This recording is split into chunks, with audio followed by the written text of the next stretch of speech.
Welcome. Today, let's talk about a special stage of spiritual development no one warns you about. Have you ever had the experience that the very practices that once lit you up can start to feel flat? You still believe in them. They're still helpful. But lately, it's like the spark's gone missing. You're sitting in the glow of your candles, stretching on your yoga mat maybe, but you feel this disturbing restlessness, like your soul is keening.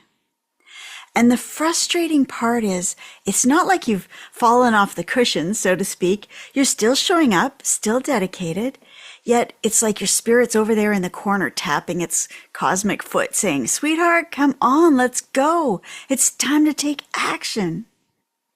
Hi, I'm Erin Dragonsong. I'm known as the Faery Godmother for your dreams. And for decades, as the founder of a global movement called Wicca Spirituality, I've taught profound, magical, down-to-earth spiritual practices that help thousands of people connect to the divine in nature and awaken their supernatural powers.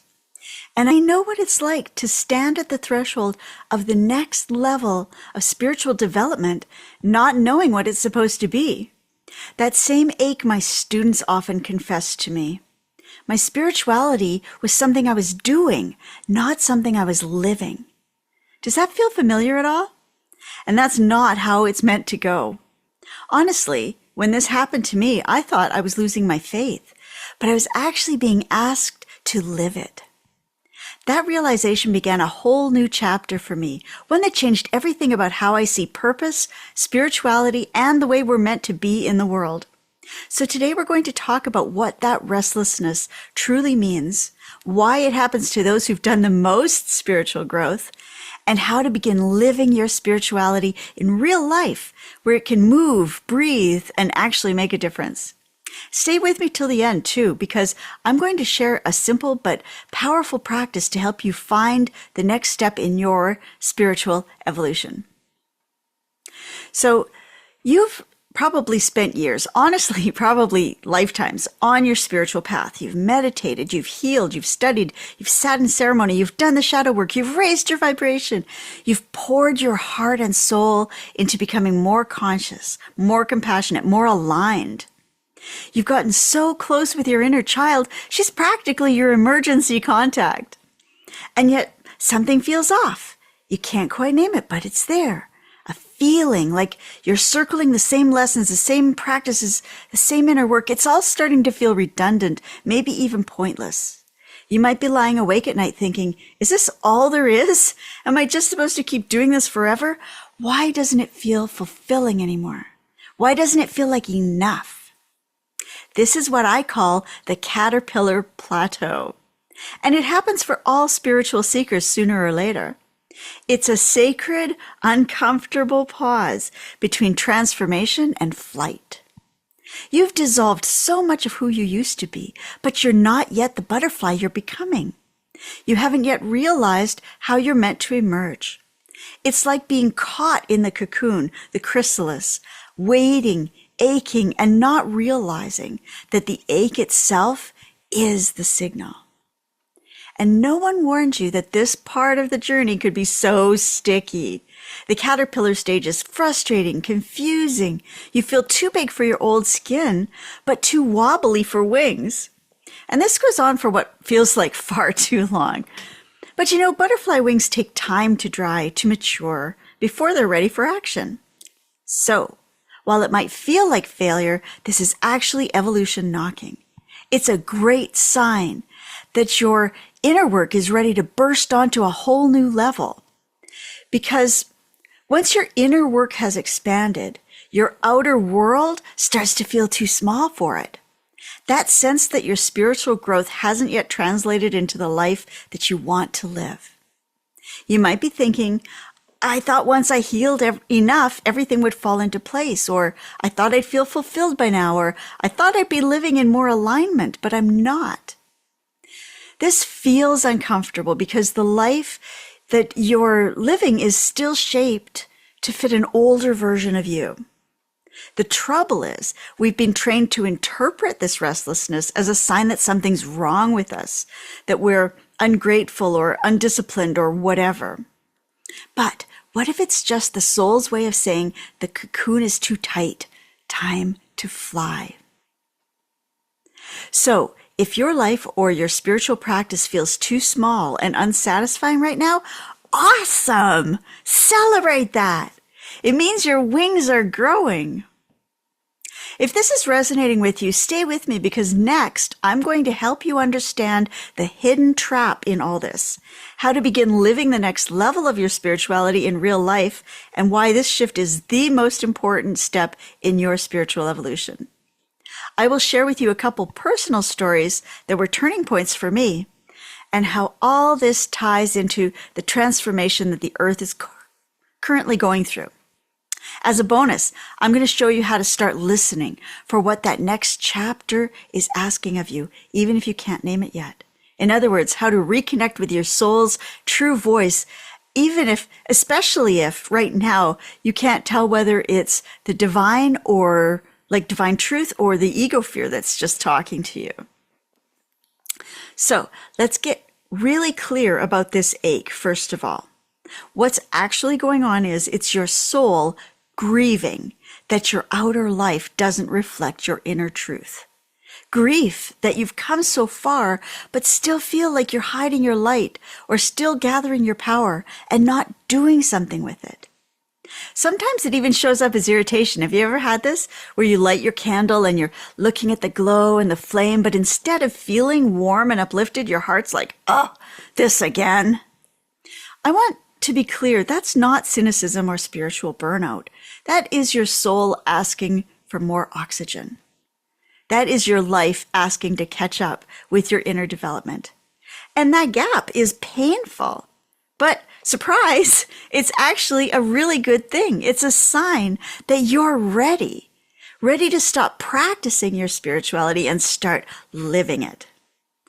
I believe more and more people are feeling this as Mother Earth is calling on us all to step up and make this world a better place. In fact, I believe this is why we've come here in this life, in this time, in this place. I think we'd all agree that the world is in a state of chaos right now, right? But the future I've been shown by the goddess is that we are now at a critical turning point. In a very short time, we will either see the world become an unimaginably hellish nightmare no one would ever want to live in, or become a true heaven on earth more beautiful than we dare dream. And every single one of us has a part to play in creating that better future.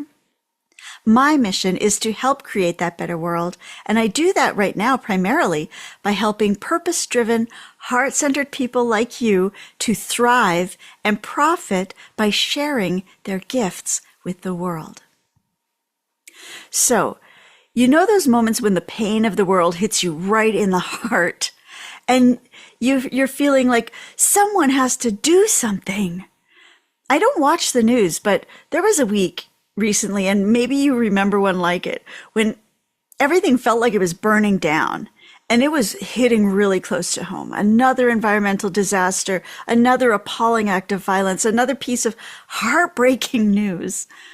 I remember feeling my heart tighten in my chest and tears were rolling down my cheeks, and this voice in my head was saying, I can't stand this anymore. It truly feels like grief, like an angry kind of grief, that there's so much suffering. And these past years, excuse me, hasn't there been like so much suffering in these past years? But this was a kind of sacred grief, the kind that wakes up something important inside you. And I could feel it, this truth that I didn't really want to admit, in a way that my spiritual path had become kind of narrowly focused, and it had to mean more than keeping myself peaceful while the world burned. That it was almost like my meditation cushion was starting to feel like a hiding place. So that day, that week, I sat there after the tears, and it's like I heard a message. I wasn't being called to despair. Despair is too easy, but it's kind of, it's going dark side. I was being called to respond. I don't know about you, but it is unbearable to me to witness suffering and stay out of it, to desperately and futilely hope that someone else is going to fix it, because I could feel that the time of staying silent is over. This is the time for action. Haven't we all felt that way lately? That night I didn't have a plan. I didn't have clarity. I just had a vow in my heart. I said, okay, goddess, just tell me how to serve. And that prayer started a kind of landslide. Within months, my path began to shift, and I started meeting others who felt that same ache and who were answering it, or at least were feeling called to. You know, I should be clear that it was all this, there was this really powerful week, but it might sound like it was recently. It was actually some years ago now. But I think that's what's happening for a lot of us. We're realizing that what hurts in the world is calling forth our healing energy, our superpowers and gifts, and essentially our soul mission. And it's not about fixing everything. It's about showing up where we can't bear not to. Honestly, I think that's really the crux of what that inner ache is all about. But at first, for most of us, it just feels like confusion. We can sense something wants to come through, but we can't see what or how. We feel the pressure building inside of us. I don't know about you, but I felt like that pressure was so great. After years, I started to feel like I've been pregnant for years. When is this baby ever going to be born? But the direction ahead was still hidden. And that's, I honestly have to reflect that for you. It's a difficult place to be. That space between knowing you're meant for more and yet not knowing what that more is or how to get there. You might not speak it out loud again, but inside you're probably wondering, why does it still feel like I'm waiting for something? Or more precisely, what is it I feel that is waiting for me? So the funny thing is, right before we're ready to break out of that chrysalis, we tend to double down on our caterpillarhood. We're buying new oracle decks and rearranging our altar or whatever, hoping that maybe we just need better spiritual feng shui or something. This is the trap. This is where most people get stuck. They start chasing the next tool, the next teacher, the next technique. But you see, this next stage of your spiritual development isn't something you can resolve with another meditation modality. It's actually a whole new orientation. It's about shifting from doing spirituality to being your spirituality and expressing your spirituality. You need a new real-world application for everything that you've already learned. And that requires a whole new depth of listening. Because when this happens, the first thing you're lacking is direction. Your soul is asking you to stop outsourcing your spiritual authority and start tuning in to the one voice that's been guiding you all along, the one within you. And this is the moment when your soul's true voice begins its ultimate ascension, becoming a living compass for your choices, your actions, your purpose. And that's why this stage can feel so disorienting, because the practices that once sustained you were preparing you for this, the moment when your soul stops being a student and starts being the leader you've always been meant to be. Think of it this way. You've been tending the fire inside of you for years. Now it's time to take that spark out into the world to light something new with it. Now, you probably already know this, honestly. When this happens, it's uncomfortable, but it's supposed to be. That's the universe pushing you to make a change.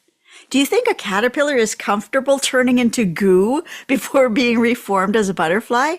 Or that the butterfly is comfy cozy inside that small, tight, hard chrysalis? But here's the thing. Sometimes the biggest discomfort can be just not knowing what you're meant to do. Right? People tell me all the time, I don't know what it means to live my spirituality, or I know I'm meant to do something, but I have no idea what that actually looks like, or even how to find out. Or if they do know, then they say, I don't know where I'm supposed to begin. And that makes perfect sense. You've spent years turning your awareness inward. But most of us were never taught to then bring that awareness outward into action. I actually think it's no accident that we're not taught to claim our power and put it to good use in the world. But no wonder you're feeling confused and stuck at this spiritual plateau. The truth is you didn't do all that healing just to keep it to yourself. You didn't spend years cultivating wisdom and growing your power just to keep it locked inside. Think about it. I'll bet you've read enough self-help books or spiritual books by now to fill a small library annex. You could probably run a week-long retreat at this point with all of the wisdom and knowledge and techniques you've gained, right? The problem isn't that you don't know enough. It's that your spirit is bored of being your only client, and it's asking for more expression. You've been training all these years, learning, refining, developing, and now the divine is saying, beautiful, you're ready. Go use it for the benefit of the world. So how do you find out what's next in your next level spirituality? You start by asking the right questions, next level questions. Not what do I need to heal, but what do I need to express? Not how do I raise my vibration, but how do I use what I've learned to help others? These questions are the seeds of your soul mission. Your soul mission, let's just take a moment in case you're wondering, it is the unique way your spirit came here to serve, contribute, and evolve through this lifetime. It's the deeper purpose that's been guiding you in maybe in your business, but at least in what you want to give to the world all along. It's actually something your soul chose before you were even born. Your soul carries a genius, a superpower, at least one, a way of doing something for others that only you can really do. And this is not something you invent. It's something you need to excavate from the chaos and clues of your life. It's the thread that's been quietly running through you all along, through your pain, your joy, your healing, your gifts, your longings and desires. And when your spiritual path starts to feel incomplete, it's often because your soul mission is impatient to be lived. Living your soul mission in the world is the next natural phase of your spiritual path. It's not supposed to be navel-gazing forever. It's supposed to grow in you, develop you to the point where you can go out into the world and share what you've learned and what you've gained to help others.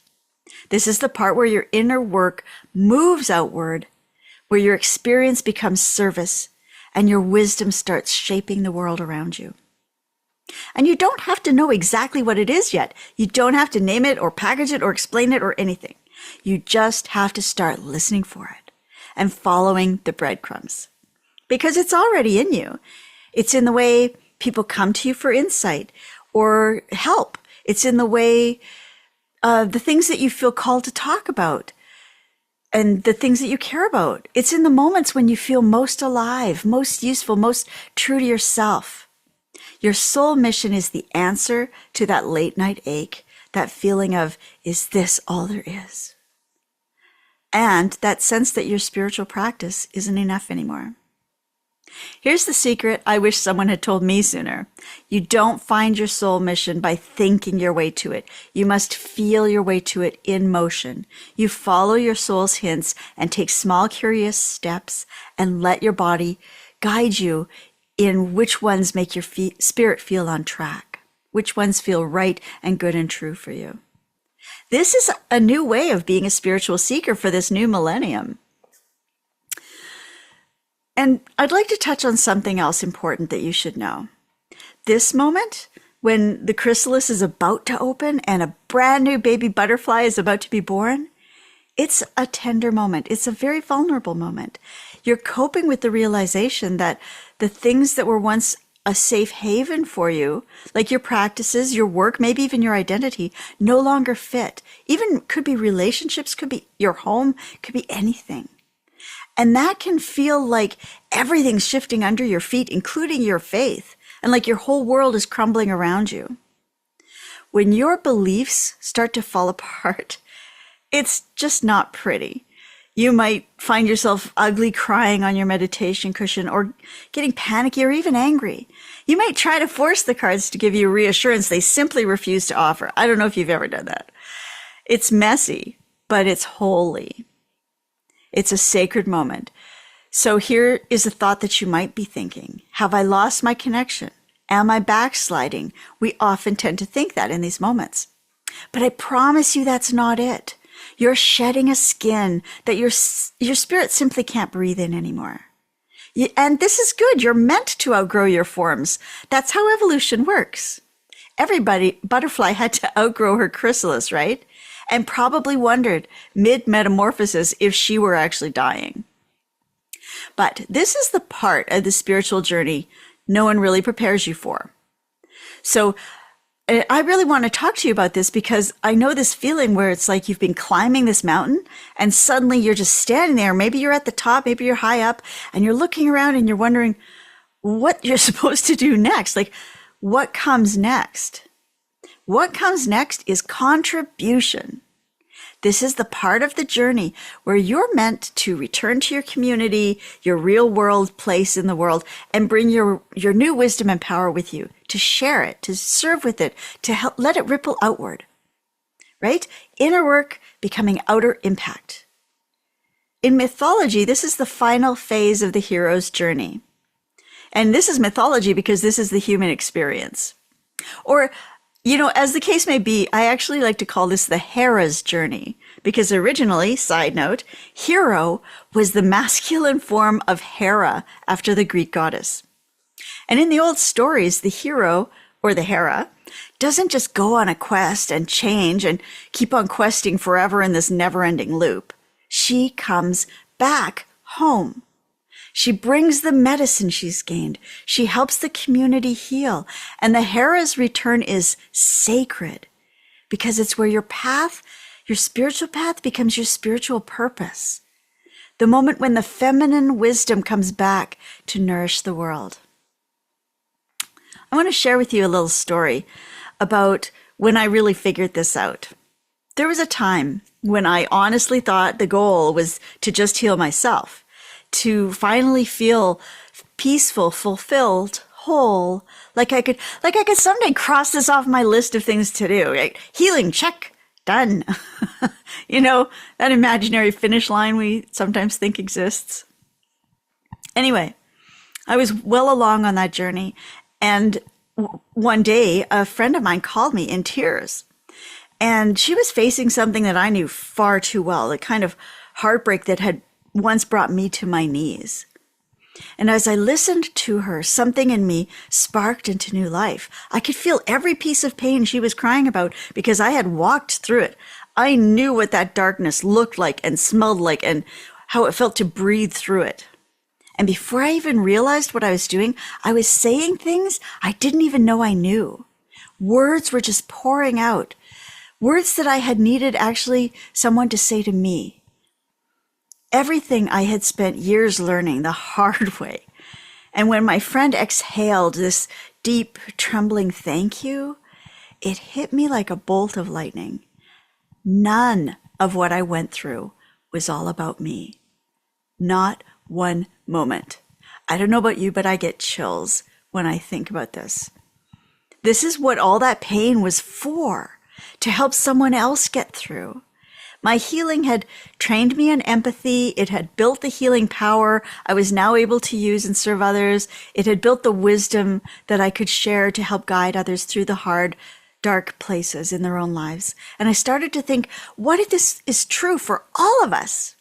What if every scar, every lesson, every bit of inner work we've ever done is actually preparing us to be someone else's safe place, someone else's guide to thriving? That was the day I stopped seeing healing as a destination. It became, like for me, kind of like a relay. You take the torch, you pass on the light. And I think that's probably where you're standing right now, if you're watching this, full of insight, full of power, full of potential. This is the next natural step in your spiritual evolution. You have crossed a threshold, probably more than one. You've found allies. You've conquered demons. You've walked through fire and come out changed. You've done all the epic inner quests. Honestly, if this were a movie, this is the part where the soundtrack swells and the credits start to roll. But surprise, there's a sequel, and it's called Real Life.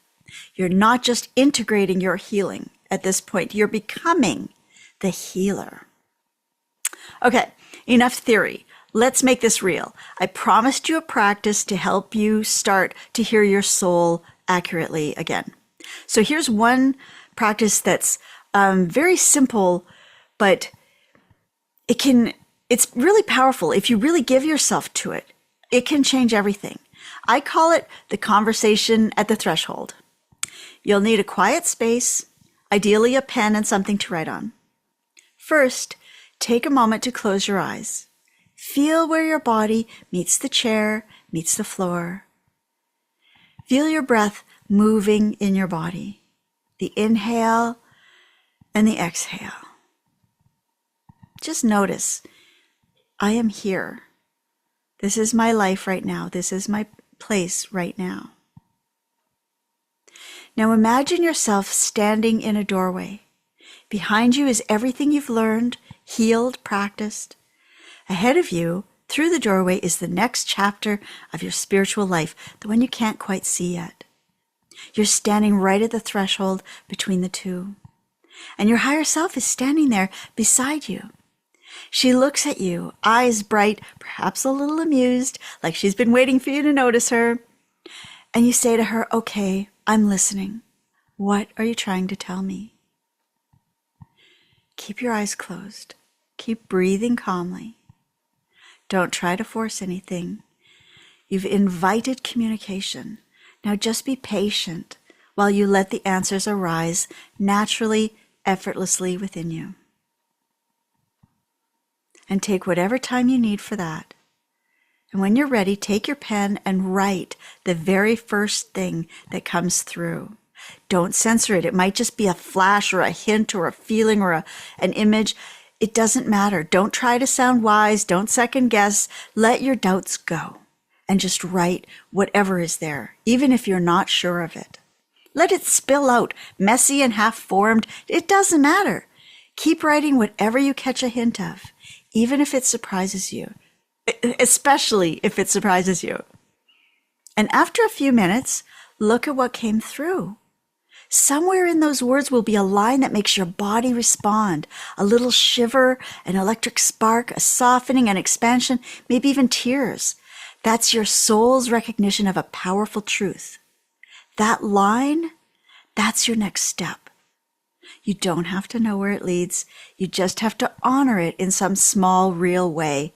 And if at all possible, today. Maybe she says, move your body. Then dance or walk or do qigong. Maybe she says, speak what you know. Then call a person who needs to hear that or write the email you've been procrastinating on. Maybe she says, it's time to be seen. Then pick up that camera, turn on your Zoom, whatever it is, and share your genius with the world. And if you take even one small action based on that message, your life will start to rearrange itself around your truth, and the divine will start to work in partnership with you.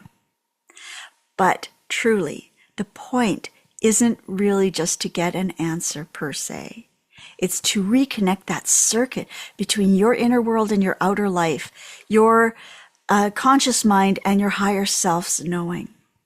One that will lead you to your answers more and more as you practice this. This practice will help you stop spinning in confusion and finally be able to feel your way again, tapping into that living presence that is guiding your everyday actions. And it gives you a really important moment of clarity, that quiet feeling of, oh, this is what that's all about. It will clarify at least a single next step that feels right in your heart. And this leads you closer to your soul mission. By the way, if anything came through that sounds scary, judgmental, or harsh, that's your subconscious block speaking up, not your soul. Just notice it for now. You can write something like, when I think about following my soul's guidance, this is what my body says, or this is what this little voice inside me said.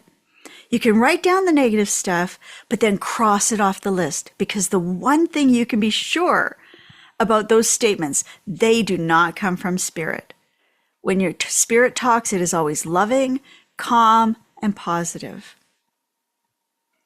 So let's take a breath together right here and pull it all together. At the start of this conversation, we named that spiritual ache, that restless, relentless, nagging inner need that says there's supposed to be something more that I'm doing than this. We've discovered it's not a sign that you've gone off track or that your practice has stopped working. It's a sign, a positive sign, that you've outgrown the old form of your spirituality. You've done the inner work, you've tended the fire, and now the soul wants to know, what will you light with it? So if this was the ache you couldn't name, perhaps now it has a name. Perhaps that name is awakening in action. This is where I think your spirituality really grows legs. It's the bridge between who you've become inside and how you can share that with the world. Literally, it's your soul saying, it's time to take everything I've learned, even the stuff I don't know yet, and serve the world with it. That's what the next level of spiritual practice is about, embodying your spiritual path in the 3D world.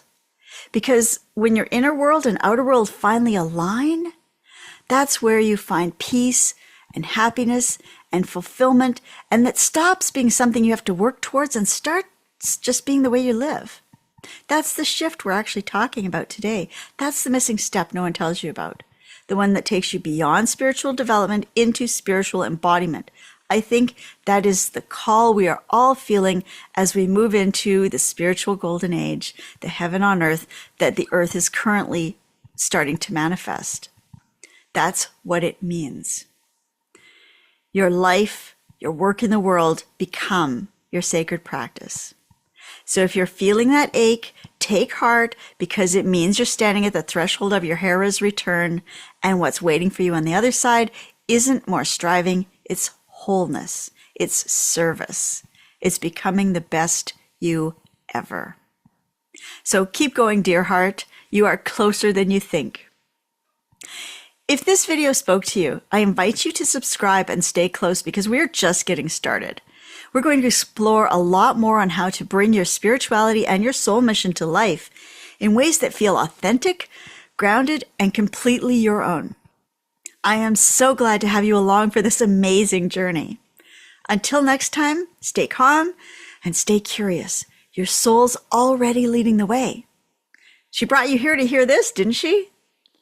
I'll see you again soon.